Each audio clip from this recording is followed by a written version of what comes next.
안녕하세요. 저는 경기도 남양주에 거주하는 32살 주부입니다.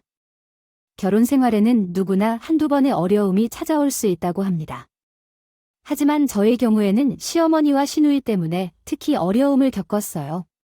학창 시절부터 결혼 후에도 어려움을 겪었고, 때로는 이혼을 심각하게 고려하기도 했습니다.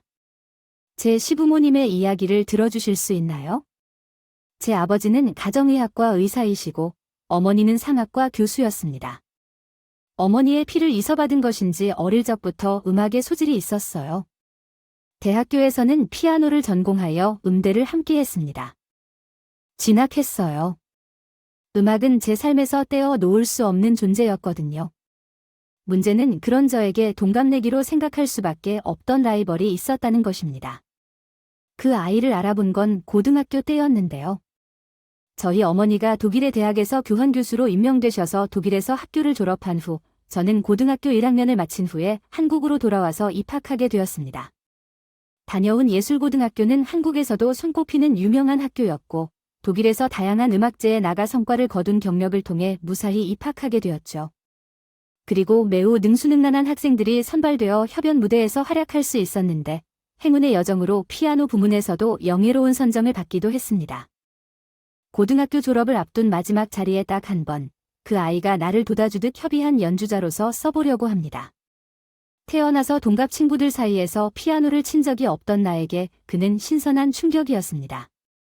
그때 그 아이의 이름은 내 머릿속에 새겨졌습니다. 박선주라고 해요. 우리는 운명일까 아니면 역경일까요? 대학에 들어가서도 같은 학교를 가게 되었고 동기이기 때문에 계속 마주치게 되었어요. 친구를 싫어한 적은 없지만 피아노 연주에서의 치열한 경쟁으로 인해 자연스레 경계심이 생겼죠. 어느 날 동일 전공 친구들이 선주가 나를 쫓아다닌다는 소문을 들었어요. 이미 라이벌로 경쟁해왔던 친구였는데요. 제 뒷담화를 하다니 너무 기분이 나빴습니다. 교양 수업에서 우연히 마주친 어느 날 답답함을 참을 수 없어 선조에게 말을 걸었었죠. 박상주 나라 이야기 같은 걸 나눌 정도로 친하지 않나 싶었는데 언제부터 나를 저렇게 삐딱하게 보는 거지? 내가 너한테 뭘 그렇게 잘못했니, 유하나? 너한테 맞게 관심 없고 듣지 않겠다고? 넌 꿈을 따라가서 주목받는 걸 좋아하는 것 같다. 내가 성악과 교수의 딸이라서 특혜를 받는다는 얘기를 왜 하는 거야? 내가 본 거야? 내가 특혜를 받는다는 게 무슨 뜻인지 모르겠고 앞으로 말 걸지 마, 관심 없으니까. 선주는 내가 뒷담을 흘리는데도 비겁하게 도망가느냐고 따지자 무시하고 나가버렸다. 그게 대학 생활에서 첫 번째이자 마지막 대화였죠. 그 이후로 우리는 서로를 철저히 무시했습니다. 대학교 2학년 때 친구 소개로 지금의 남편을 만나 쟀습니다. 남편은 같은 대학을 나오며 4살 연상이고 에너지화 관련 회사를 다니는 직장인입니다. 처음에는 학생과 회사원 사이의 소개팅이어서 뭔가 부담되어 거절하려 했지만 친구가 상대가 제 사진을 보고 너무 마음에 들어한다며 공을 들이자 한 번만 만난다면 도와주라고 해서 동양적인 얼굴을 가진 지극히 평범한 나를 다시 생각해보게 되었다. 얼굴을 중심으로 살아왔습니다. 그러나 상대에겐 외모가 이상형에 가까운 존재였죠. 안녕하세요. 저는 이와 나입니다. 말씀들을 많이 들었어요. 박민규입니다. 일시 사진을 보고 한눈에 반해 오벤 여성에게 부탁했어요. 만약 신뢰가 되었다면 죄송합니다.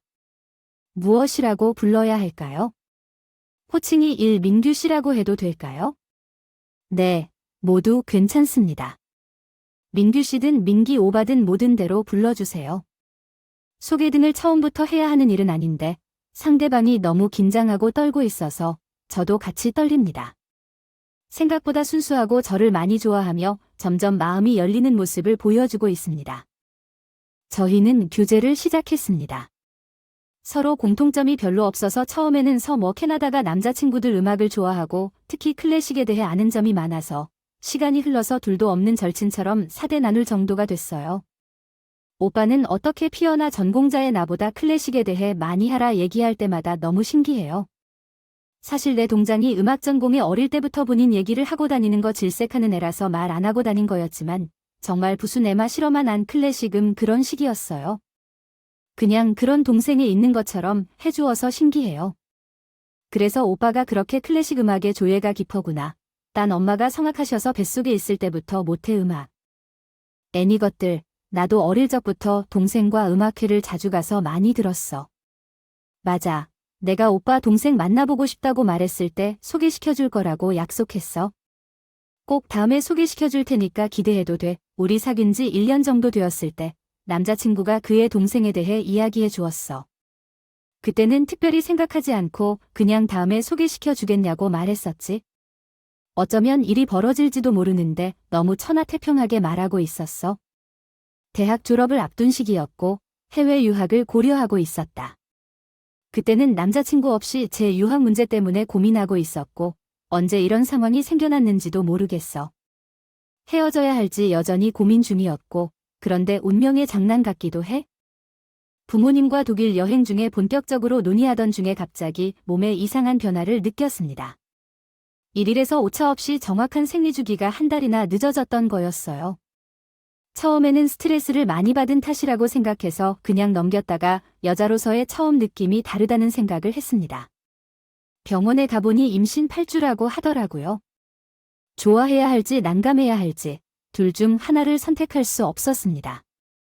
남자친구에게 임신 소식을 전하면 이미 해외로 떠날 계획을 하고 있을 때 결혼하자고 하던데 그 결과에 대한 불안함이 많이 눈에 띄었습니다. 부모님께 말씀드리면 하나뿐인 소중한 딸을 생각하며 어떤 난리가 벌어질 것 같았어요.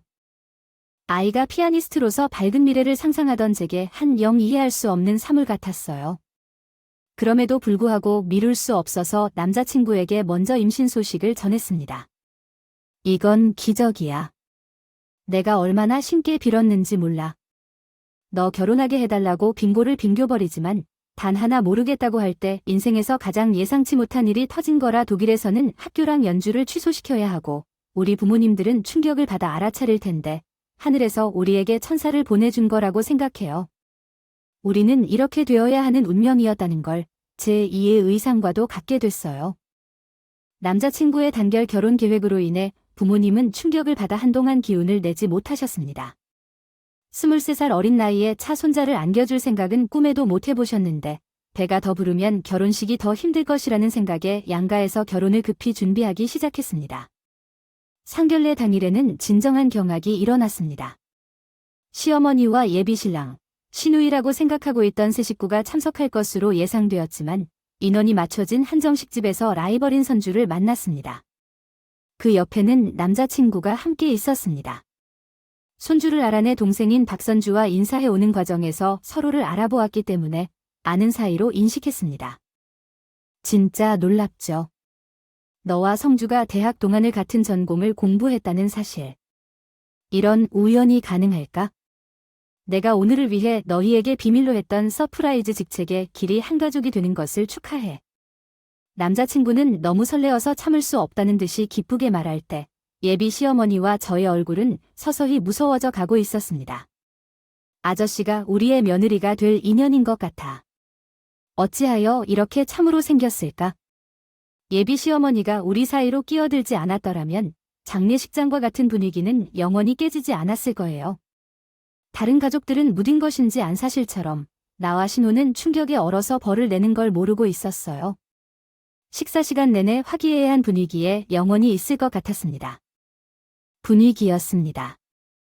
유학과 음악 연주의 문제로도 결혼을 미루기도 했고 하고 싶지 않은 결혼을 마련하는 과정에서는 산 넘어 산인 듯했습니다. 예비 시어머니께서는 그 박선줄 가지 않을 것 같더군요. 친구들이 주변에서 우리를 지적할 때면 매우 냉혹하다는 말을 들을 정도였습니다. 서로 라이벌인 것이 확실했죠. 마음속으로는 모든 것을 털어놓고 싶은 마음이었지만 초반에는 그렇게 깊은 마음으로 생각하지 않았습니다. 결국 임신 3개월 차에 내려다보니 결혼식장에서 부케를 받아 설레는 순간을 맞이했습니다. 그리고 눈 깜짝할 새의 시간이 훌쩍 지나갔습니다. 부모님은 하나뿐인 딸의 결혼을 위해 가장 높은 수준으로 모든 것을 준비하고 싶어 했습니다. 남편과 함께 모든 것을 할 수 있는 시간을 만들고 싶었죠. 처음에는 청약을 받았지만 파티가 해결되는 것도 기대하고 있습니다. 그러한 상황에서 우리는 3년을 기다려야 했기 때문에 그때 살 집을 필요로 했습니다. 친정 부모님께서는 당연하게도 베리살이가 아니면 아파트를 해주신다고 하셨고, 시어머니는 시댁에서 함께 살 집으로 들어오길 원했습니다.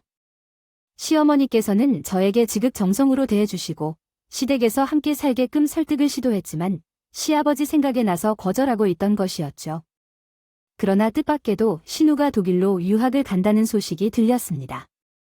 이번에 나가면 언제 한국에 귀국할지 알 수 없다고 했습니다. 태교가 안 좋을까 봐 나쁜 마음을 품지 않으려 했지만 가끔 50얼굴을 보게 되면 올라오는 불거림은 어쩔 수 없었습니다. 유학 소식에 심정이 낮아지는 느낌이 들었지만 한편으로는 부럽기도 했습니다. 남편의 회사 일이 순조롭게 해결되어 시아버지가 한때 고민하셨던 문제도 모두 해결되어 친정 부모님의 관심을 받았습니다. 그래서 친정 부모님께서는 시댁에서 여유롭게 지내라고 말하셨어요. 처음에는 제가 불편할까봐 걱정하시던 부모님도 시어머니가 친딸처럼 아껴주시고 편안하다고 하니 마음의 부담을 한층 놓으시고 더욱 기쁘셨어요. 시댁에서 신혼생활을 하게 되었습니다. 시아버님께서는 돌아가시기 전에 사업을 하셨고 살림 형편이 나은 편은 아니었지만 평범한 가정이었습니다. 하지만 친정과는 다르게 제가 마음껏 원하는 대로 행동하고 살 수는 없었어요.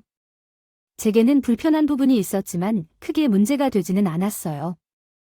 아가, 뭐 먹고 싶니?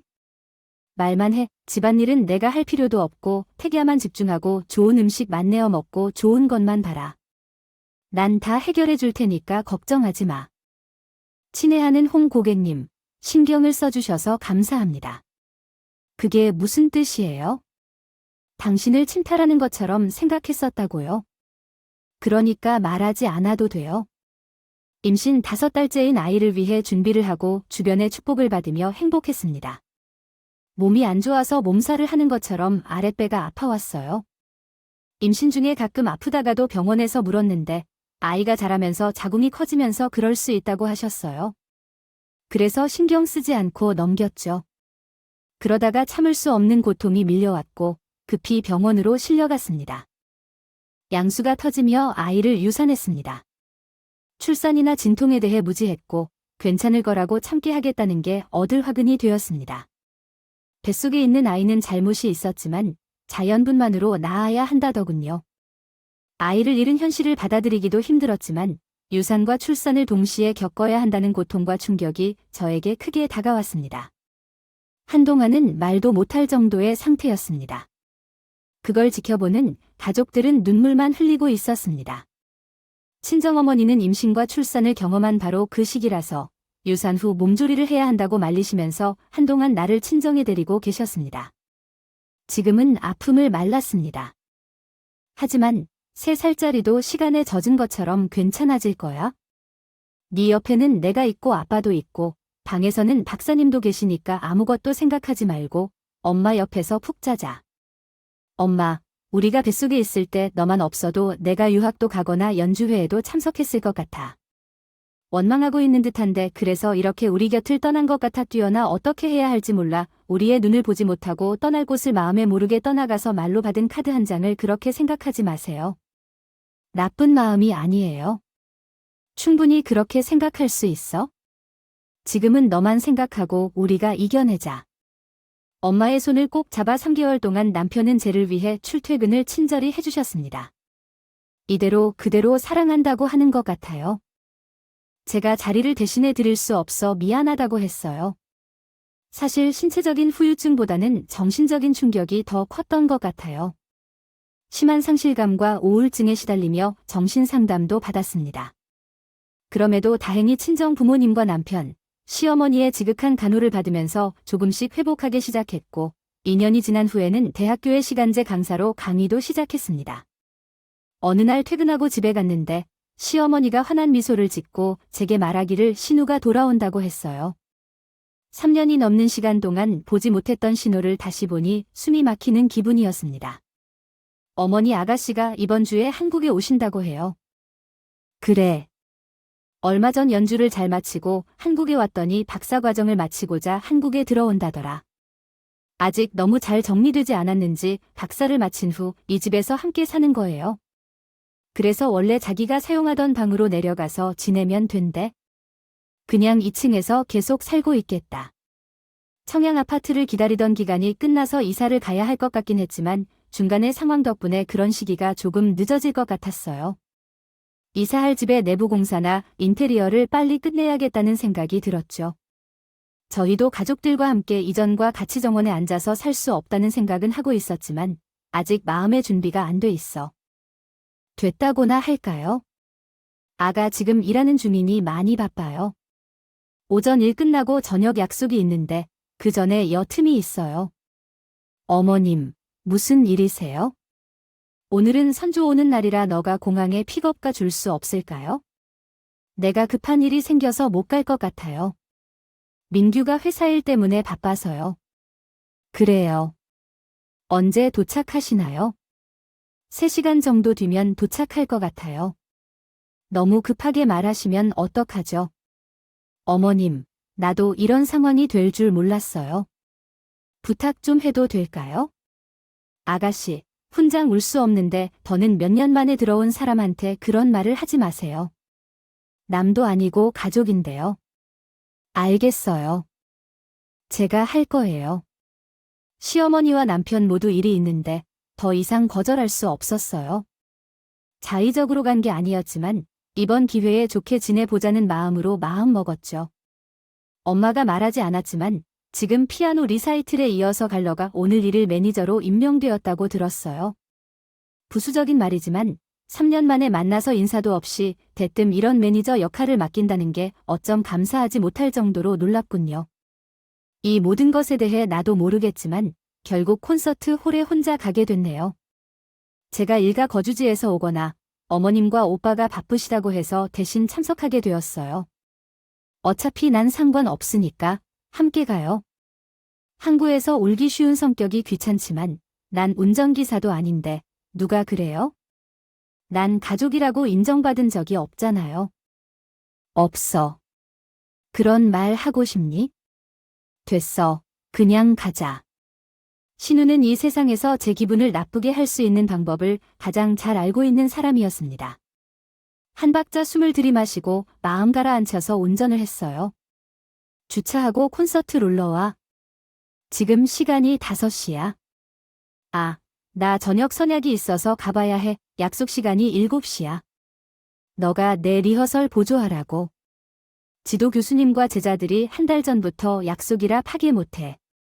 너 지금 나 물을 먹이는 거야? 내가 왜? 나도 지금 무척 당황스러워. 어머님하고 오빠한테 불과 몇 시간 전에 너를 공항 픽업해 달란 부탁만 받았지. 공연 리허설 도우라는 말을 못 들었어. 오전에는 어려운 수업이 있었고 저녁에는 약속이 있어서 전에 시간을 빼고 너에게 강하게 다가갈 거라는 생각이 들어. 하기 싫어서 핑계를 대려는 거짓말 하지 말아줘. 사실과 다르고 나한테 거짓말을 할 이유가 없어. 내가 도와드리지 못해서 유감스럽고 항상 날 어렵게 만들어서 죄송해. 진짜로 너가 항상 나를 비난하고 싶은 것으로 생각해왔는데 내가 너를 욕하고 다닌다고 누명을 씌운 건 내가야? 부디 소리 내거나 내가 내 틱을 땀을 하고 있다면 말해줘. 대학교 주차장에서 사소한 이유로 싸움이 일어나자 지나가던 사람들이 모두 우리를 쳐다봤어. 서로 양보하지 않고 눈싸움을 이어갔지만 전화가 와서 겨우 휴전 상태가 됐어. 그리고 아무 말 없이 서로 일을 보러 헤어졌어. 저녁 약속을 마치고 집으로 돌아오니 시댁의 남편, 시모, 신우가 마주 웃으며 술을 한잔하고 있었습니다. 그런데 무슨 일인지 저를 보고 분위기가 싸해지는 것이었어요. 맥주도 퇴치를 하고 계셨네요. 아가, 이리 와 보령. 노은을 선조 리허설이 안도해줬다는 거였어요. 아까 궁한 일만 얘기하셔서요. 저녁 약속이 있기도 했고 내가 오늘 선조 귀국하는 날이니까 너가 옆에서 도와주라고 얘기해달라고 했니? 너가 그러겠다고 대답했고 이번 귀국 리사이틀이 얼마나 중요한 연주인 줄 너가 더 잘할 텐데. 그렇게 생각하고 가버리면 선조 혼자서. 어떻게 하죠?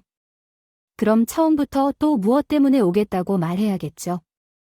어머님, 오해가 있는 것 같은데 저는 리허설 일에 도움을 줄 말을 못 들었고 저녁 약속이 있다고 말씀드렸어요. 오늘 하루 선주님을 도와주라고 했잖아요. 왜 말을 못 알아듣고 그렇게 중요한 약속이었는지 가족보다도 더 내가 너에게 많은 것을 했나 볼까? 한 번도 본 적 없는 사람을 보는 것 같은 낯선 빛과 실망 어린 얼굴을 한 어머님, 말해주세요. 변명을 하다가도 저도 모르게 눈물이 흘렀어요. 무슨 말인지 모르겠지만 당황스러운 마음이 울컥 터졌어요. 엄마, 그 말씀하세요. 선약이 있었다고 했잖아요. 선주도 리허설이 잘 끝났다고 했고요. 도와주는 사람이 없다고 내 맡은 일을 망칠 생각은 아니에요. 일방적으로 뭐라 하지 마세요. 남편은 황망한 채로 눈물만 흘리는 저를 감싸서 방으로 데려가 주셨습니다. 뒤돌아서 바라본 신호의 얼굴에는 알 수 없는 조소가 어린 웃음에 감싸여 있었고 비웃음이 담긴 쉬어가는 얼굴을 보니 더욱 울음이 멎지 않았습니다. 신호가 귀국한 후 며칠이 지나자 전혀 예상치 못한 방향으로 상황이 흘러갔습니다.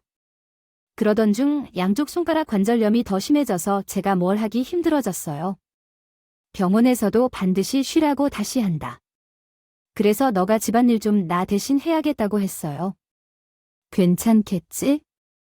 식구대 명식사와 설거지를 청소하고 빨래를 해야겠네요. 저 이제 다 이해했어요. 그러면 우리 중에 누가 집안일을 맡아 할까요? 민규는 회사 업무에 전념하고 있고 퇴근을 하면 늦은 밤이 될 것 같아요. 선조는 한동안 B사이트를 준비하고 있고 박사과정에 들어가면 당연히 바쁠 겁니다.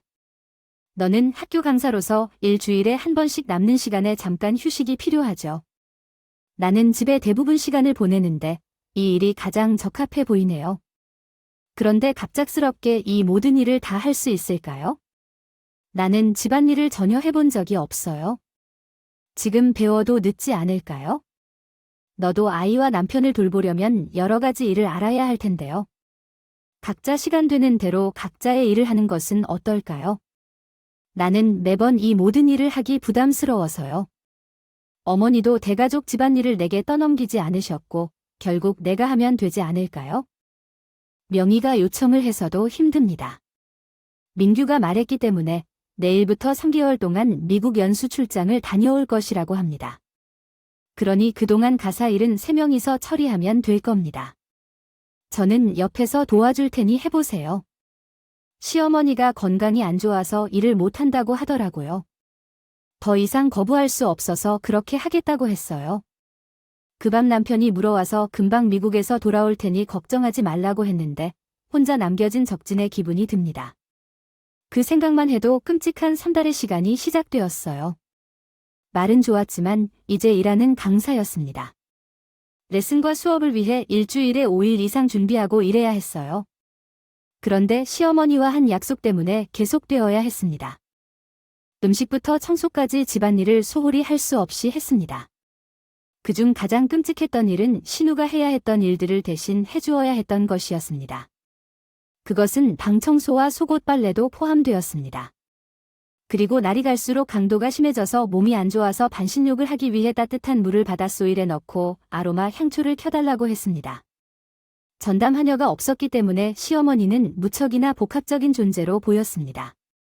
신우가 귀국하기 전에 유선 문제로 고통받던 제가 있는데 그를 가장 이해해주고 위로해주는 사람이었습니다. 그러나 신우가 한국에 돌아온 후 새로운 부모 같은 엄마가 되어 갑작스럽게 다양한 불화를 일으키며 제게 혼나기 시작했습니다. 두 얼굴을 지닌 것처럼 돌변하는 시련을 겪으면서 상실과 함께 서러움이 저를 가득 채웠습니다. 미국에서 연수를 받는 남편에게 전화가 올 때면 신화시모가 저를 파출부처럼 부풀려 먹는다고 일러주고 싶었어요. 하지만 남편이 두 모녀를 얼마나 사랑하고 아끼는지 알고 있었기에 도저히 말을 터놓을 수는 없었어요. 몇 달간의 심의를 경험하며 갖은 수모와 자아심 이상해서 매일 밤 울면서 참고 있었는데 한계가 오고 폭발하는 일이 벌어졌습니다. 저도 밖에서 일을 하기는 마찬가지인데 시모가 신호 아닌 저에게만 집안일을 시키자 억울함이 놓지 않는 것 같습니다. 안 그래도 저를 하녀처럼 다루는 신부도 짜증났는데 자기가 소중히 여기는 실크 드레스를 손으로 세탁하라고 하더군요. 제가 이 실크 드레스를 세탁한 적은 없는데 말이에요. 머리 뒷골이 찌르르듯이 아픈데 언제까지 제게 이래무나 부릅니까? 상상조차 못했어요. 순간 제게도 이렇게 대응할 수밖에 없다는 생각이 들어 차가운 물에 든 옷을 비빕니다. 그랬더니 보라빛 실크가 변색되고 광택이 빠져버렸어요. 그래서 당당하게 세탁기에 실크 드레스를 50호의 세탁 프로그램에 넣고 나갔습니다. 의도적으로 전화를 무음으로 해서도 9시간 동안 쇼핑하거나 여유로운 시간을 보낸 뒤에 집에 돌아왔어요. 그런데 왜 그러지? 신부가 지옥의 사자처럼 화를 내더라고요. 흥분하며 코를 골아내면서 말합니다. 덤벼. 내가 입었다고 한 나의 쉬크 드레스를 비워 나오라고 했더니 이런 헛지랄을 하는 사람을 보면 너 이거 나에 대한 도전 정이라지? 내가 너란 것도 아닌 중간된 놈들. 이젠 성까지 다 씻어내라. 우리 나이코 30대인데 부끄러워하지도 않아. 한국의 차세대 아티스트? 배뿌릴 뿐이지. 너를 극찬하는 언론들은 이런 얼굴도 상상이 되나? 요즘 유치원 다니는 아이들도 자기 일은 스스로 해야 한다는 걸 알고 있어. 그대로 하다 말겠다. 쉽사리 결혼하고 몇 년을 살았던 이 배는 게 없어 보이네. 신호 그 길로 시어머니를 찾아가자. 저와 있던 손빨래 사건은 일러가며 봤더라. 신부가 나의 형사처럼 제 방을 찾아와 난리를 쳤다. 그 시크한 드레스는 명품 브랜드에서 콩쿨에서 우승한 안선주에게만 줄 만큼 특별했다. 너희 언니라는 사람이 우승을 축하해주지 못하고 옷을 망가뜨리는 말을 해서 그 정도로 심각한 일이 벌어진 것일까? 선조에게 고통을 준다며 초등학교 때부터 손도 잡고 우승도 빼앗아오며 괴롭힌 것을 듣고 악랄한 성격을 이해할 수 있었다면 처음부터 너와 결혼하지 않았을 것이다. 우리 선조에게 질투가난을 하고 내가 하고 싶었던 유학도 다녀오고 유명한 콩쿨에서 우승을 하니까 질투하던 거지. 어머니, 그래도 당사자를 앞에 두고는 그런 말을 하지 마세요. 어떻게 그럴 수 있어요? 내가 잘못했다. 영화를 볼 수 없던 우리 학교의 유아들을 가르쳐준 것에 대해 너의 부모님께 고마워해야 할 일 아니냐? 너는 시집 오면서 집안일을 시켜본 적도 없고 나갔으면 고마워도 꼼소리 할 것 같은데 너는 왜 그런지. 오늘도 나는 건강을 위해 밥 먹자고 풀려 넣으라 했지만 들리지 않았어. CM 2마리를 선주문으로 관리해서 건강식단으로 바꾸자고 몇 번을 말씀드려야 하는지. 이제는 식사 신호조차 놓치고 2D에서 어떤 것을 배워왔느냐. 내가 어머니가 가르쳐준 것처럼 잘해주고 일정을 주셨기 때문에. 집안일도 하고 선주일도 아무 불평 안 하고 있어요. 하지만 친정 부모님 얘기하면서 뭐라고 하는 건 제가 견디기 힘들어요. 아가, 니시 누는 아직 공부할 게 더 남아있어. 며느리, 너에게 집안일을 맡기는 게 어디가 잘못된 일인 건 이 시집 오면 남들은 다 하고 사는 일이야. 하나부터 10까지 제 잘잘못을 따지는 시어머니 옆에서 씨는 의기양양한 웃음을 지으며 고소해했어요. 하지만 친정 부모님을 욕보이면서 신호 앞에서 식모 취급하는 시어머니의 말을 다른 용납할 수 없었죠. 제가 힘들어하는 걸 기분 좋아하는 신호를 보는 것도 자존심 상하고 견디기 힘들었어요. 그래서 시댁에서 제가 가진 짐을 간단히 싸들고 친정으로 갔어요. 친정에 와서 엄마의 얼굴을 보니 눈물과 콧물이 주르륵 흐를 정도로 서러웠습니다. 도대체 무슨 일이 있었기에 이렇게 울어버리는지 물었더니 지난 몇 달 동안 신호의 계혜님과 신부의 모 취급을 받았던 일들을 털어놓았습니다. 신부가 귀국하고 저를 부려먹은 일들과 갑자기 집안일을 시키기 시작한 힘에 대한 얘기까지 했죠. 엄마는 한참을 염이 받은 표정으로 이를 듣던 중 전화가 울렸어요. 여우 3호 홍여사 여기. 언니 동입니다. 내일 우리 시댁에 좀 가주세요. 내내 우리 집에 하던 대로요. 뭐, 이모님을 시댁에 보낸다고? 세상에, 전문가가 왜 있겠니? 피아노 공연을 하려는데 이렇게 갑자기 시키려고?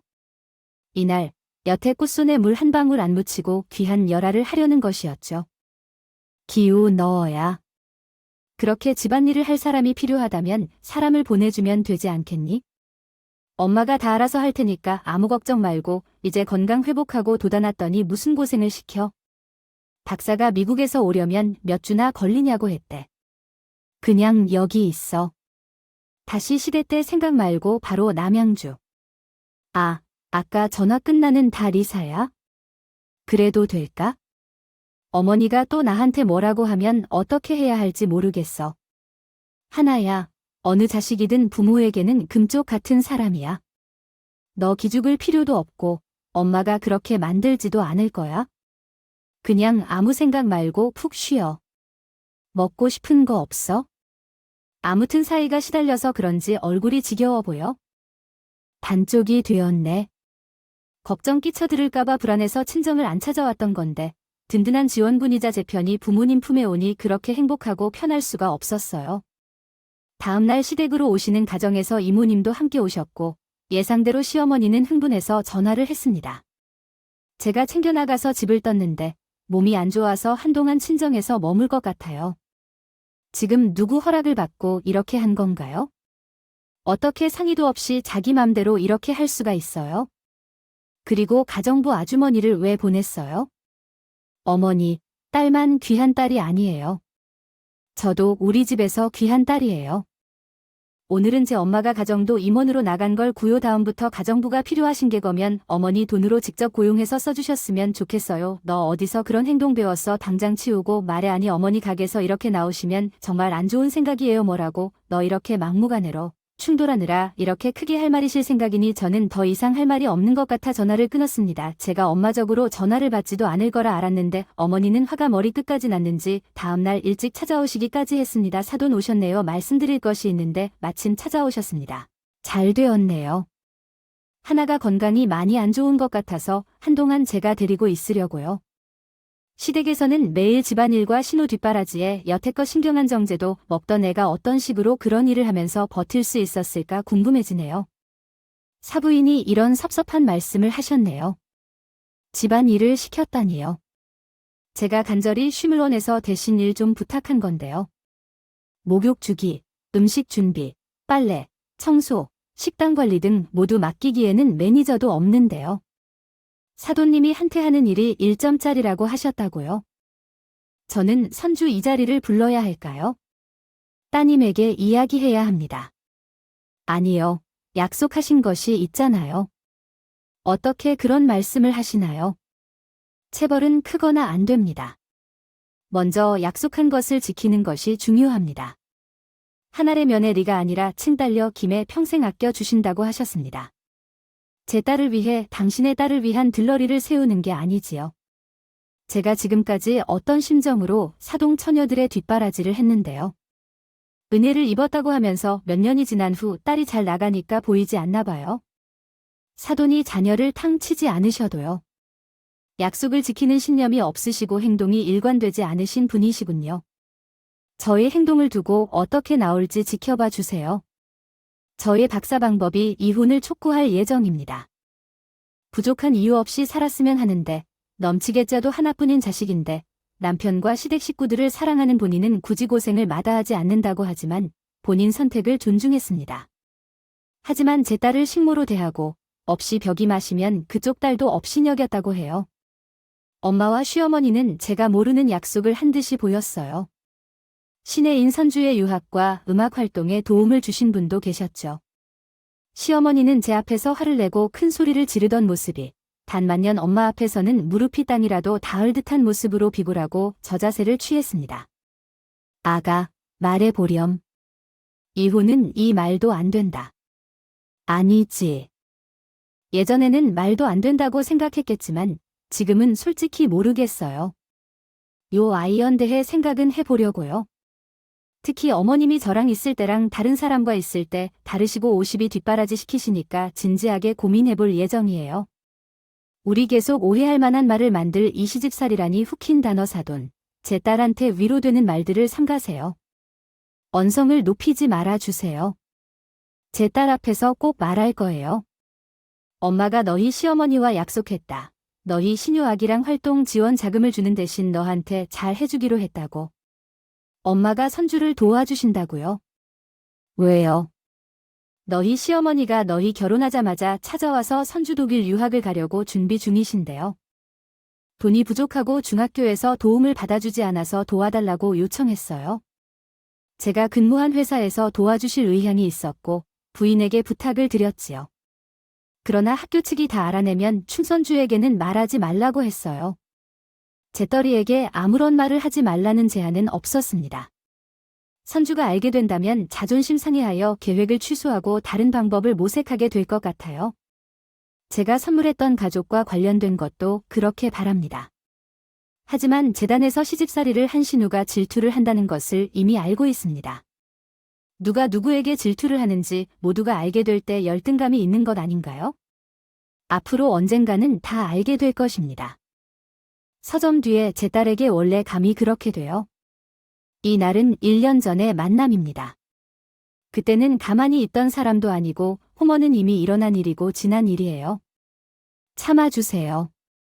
저는 앞으로는 딸을 지원하지 않을 거예요. 콩쿨에서 우승도 하고 연주에 가벼운 손길을 건네주고 있다지요.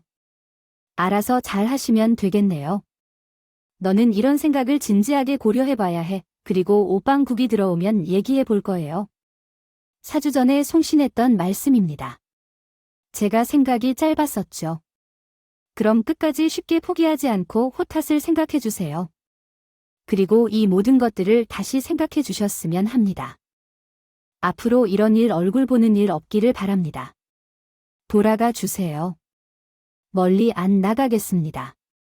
엄마는 애원하는 시어머니를 냉정하게 보내버리셨어요. 선주 공부와 활동을 저희 부모님이 지원해 주셨다는 것에 놀랄 일이었지만 그동안 제게 했던 일들을 생각하면 더 이상 엮이지 않았으면 하는 마음이 생기더군요. 3주가 지났을까요? 남편이 한국에 돌아와 친정을 해왔습니다. 저는 시어머니 50화 동안 있었던 일들을 남편에게 결국 털어놓았습니다. 그리고 친정 엄마가 이혼에 대해 시어머니에게 말씀을 드리고 있다고 했어요.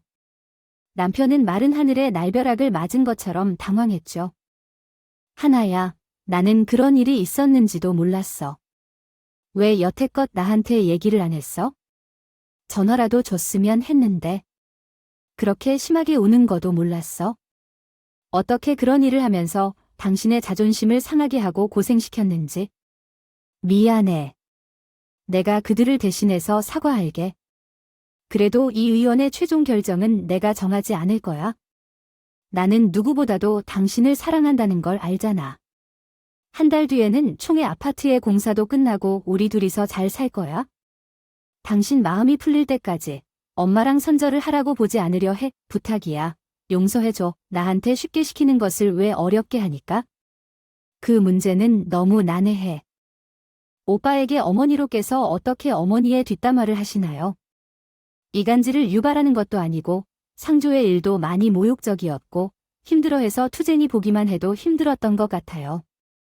저가 울면서 힘들었다고 말씀드리니 남편께서는 마음이 너무 아프다고 하시며 중재를 잘 할 것이라고 말씀하시며 제게 함께 오셨습니다. 친정 부모님도 함께 오시는 남편을 보시며 더 이상 이 어머니는 오시지 않으셔도 된다고 말씀하시진 않았어요. 한 달 후 남편과 새로 분양받은 아파트가 있는 경기도 남양주로 이사했습니다. 시댁에서 시어머니나 실어머니, 신혼부부에게 시달리지 않은 새로운 생활을 할 수 있었으며 신경한 정제를 먹지 않아도 되는 정도로 상태가 호전되었습니다. 얘기를 들었더니 남편이 시댁에 찾아가 화를 내며 난리를 쳤다는 모양이었어요. 그 이후로 시어머니로부터 따로 연락이 없었고 무슨 일인지 신호가 연락을 했어요. 신호는 만나고 싶다고 했어요. 사실 얼굴을 보면 기분이 좋을 것 같지는 않았지만 만나기로 했어요. 오빠가 얘기를 해주었어요. 너희 부모님이 내 유아기관과 연주 활동을 지원해 주셨다. 고 말이야. 나는 이 사실을 몰랐는데 최근에 알게 되었어. 학교에서 너희 어머니를 만나서 감사하다고 말해주고 싶어 해. 또 앞으로 도움은 받지 않기로 결정했고 이 사실을 알게 되면 어떻게 받아들일 수 있겠어? 그래요. 오늘은 외출해서 9번만 나야 해요. 그냥 내게 사과하고 이것저것 말하려 했어요. 초중고 시절엔 항상 학교나 공모전에서 1등이었어요. 하지만 독일에서 온 너가 나타나자 내가 밀려났어요. 예전에는 항상 1등이라고 생각했었는데 이제는 내 자리가 아니라는 걸 깨달았어요. 그리고 진짜 난 너를 아마도 만나본 적도 없어요. 그건 진실이에요. 그렇게 되었구나. 주변 친구들이 너를 백도 믿고 잘난 척하는 공주로 놀렸다고 하고 있어요. 왜 이렇게 할 줄 알았을까요? 아니었구나. 미안해하고 싶어서 오해요. 하나 물어볼게요. 결혼 후 왜 나를 그렇게 부려먹고 괴롭히는지 궁금해. 고의가 아니었어. 그냥 내 안에 너에 대한 자존심이 부족했던 것 같아. 힘들면 사과할게. 앞으로는 그런 일 없을 거야? 우리 오빠가 화를 내는 것을 처음 봤어. 자기는 귀를 헤아려주지 못하는 사람인데 우리가 계속 말다툼을 한다면 더는 보고 싶어 하지 않겠다고 했어. 엄마는 충격을 받아서 그날로 아랫일을 오셨어. 내가 사과했다고 해서 지금 당장 마음이 풀리고 관계가 좋아질 것 같진 않아. 그래도 오빠 가족들과 너를 위해 노력하고 싶어. 우리가 싸우지 않고 대화하는 것은 처음이지 않을까 싶어. 그렇죠. 기분이 좋지 않네요. 새로운 장소로 이사를 가서 새로운 시작을 하려는 마음으로 편안히 살았더니 저희 부부에게 아이가 생겼습니다. 온 집안이 기쁨에 넘치지만 저는 유산의 기억 덕분에 아이를 가졌다는 사실에 온통 불안함을 느꼈어요. 다행히도 아이는 건강하게 태어나서 기뻤습니다. 태어나서 가족들의 사랑을 많이 받고 자라면서 별다른 문제 없이 성장해서 다행이에요. 신호와 시어머니는 얼마나 기뻐하시는지, 특히 신호는 누구든 보면 친엄마인 줄 알 정도로 조카를 사랑스럽게 돌봤어요. 그래서 저희 집에도 자주 놀러 왔었죠. 서로의 관계를 회복하고 지내면서 이제는 신호와 가장 친한 친구가 되었어요. 가끔은 시어머니와 남편이 함께 흥을 내기도 했습니다. 보기도 할 정도였기 때문이죠. 시어머니와는 서로 많이 서투르지만 건강이 좋지 않아서 병을 돌보며 서로 관계가 많이 좋아졌습니다. 어느 날 웃으시며 미안했다고 하셨어요. 가족은 서로 나쁜 면도 이해하고 힘들 때 함께 이겨내는 것인 것 같습니다. 지금은 아이를 키우면서 누구보다 행복하고 바쁜 결혼 생활을 즐기고 있습니다. 여러분은 가족이 무엇인지 어떻게 생각하십니까? 오해와 갈등을 겪은 끝에도 가족을 이룬 것이지만 여러분들은 서로 사랑하며 행복했으면 좋겠습니다. 모두 가정의 평안과 사랑으로 충만하길 바랍니다. 안녕하세요. 기원합니다는 일반적으로 사용되지 않는 표현이므로 일반적인 인사말인 안녕하세요로 변경했습니다. 들어주셔서 감사합니다.